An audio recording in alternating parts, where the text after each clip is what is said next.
Today I want to show you some of the small but very smart design details of AEON pumps. On our larger pumps you'll find a built-in step. It lets you safely climb up to the roof of the pump when you need access.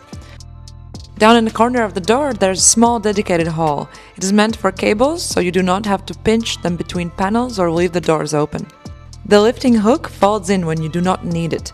Other pumps often have fixed hooks that stick out. Ours fold away, and it also makes the units fully stackable. Most of our parts are interchangeable between small and large pumps. Doors fit across several models, the float box is the same design, and many components match. It makes maintenance easier and makes stocking spare parts much simpler. The bolts across the pump are mostly the same size, which means you do not need a full toolbox. One key covers most of the work.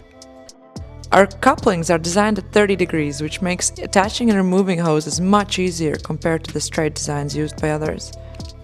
Every AEON pump doors uses the same key. If you misplace one, you can borrow it from another pump and continue working without delays. And the last feature is maybe the most important one. There's always a flat surface on the pump where you can safely park your drink and let the pump do the heavy lifting.